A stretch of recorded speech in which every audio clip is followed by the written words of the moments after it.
E eu converso agora com o cientista político José Luciano Dias. Boa noite. Boa noite, José. A gente viu há pouco que PMDB e PSDB perderam a quantidade de prefeituras que tinham em relação à eleição anterior. PSB e PT cresceram. O que aconteceu? Olha, o efeito básico que a gente vê nessa eleição é o efeito numérico da emergência de um novo partido. Você tem um novo partido, que era o único partido que poderia receber parlamentares ou lideranças de outros partidos.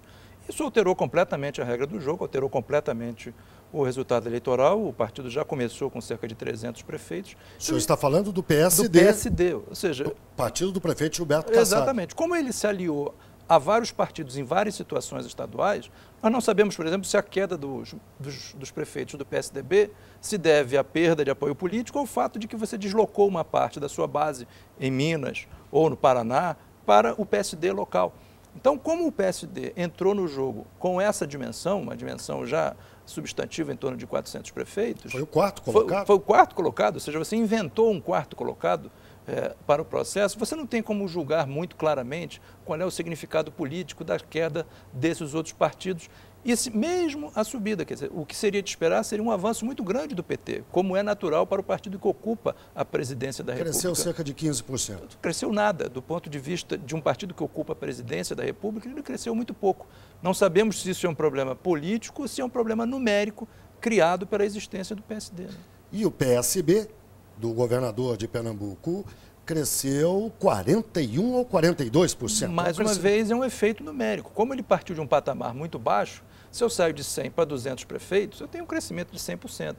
O PSB saiu de um patamar relativamente diminuto na última eleição e houve um investimento político, aumentou o número de candidatos. Você tem governadores de estado que sempre são uma influência importante na eleição de prefeitos. Então você teve aí um efeito que é uma parte numérico, porque na verdade ele vinha de um patamar muito baixo, com um apoio político em estados importantes do Nordeste. Né? Olhando para 2014, eleições de governadores e presidente da República, esse quadro que começa a se desenhar no primeiro turno e que ainda precisa de confirmação no segundo, lhe diz o quê?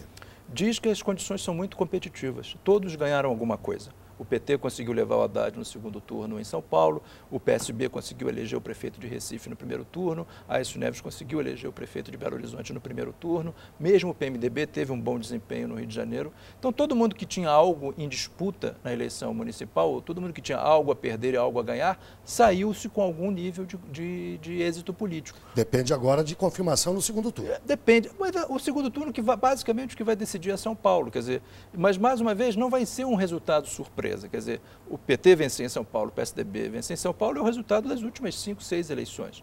Agora, o que significa é que o sistema político brasileiro ganhou em competitividade. Portanto, você fechar os acordos para 2014 vai ser mais difícil, porque você tem mais atores, você tem mais lideranças com capacidade de influir no processo eleitoral. O governador de Pernambuco, Eduardo Campos, ganhou mais cacife. Sem dúvida alguma. E pode ganhar mais, por exemplo, se o PSB vence também em Fortaleza. Então ele pode, no momento ele já tem algum ganho, esse ganho pode ser ampliado.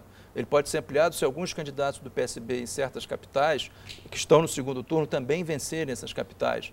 Entende? Que é o caso de Cuiabá, que é o caso de Porto Velho. Quer dizer, o PSB pode sair para um resultado muito bom ou um resultado mediano. Muito obrigado ao senhor, uma boa noite. Imagina, foi um prazer.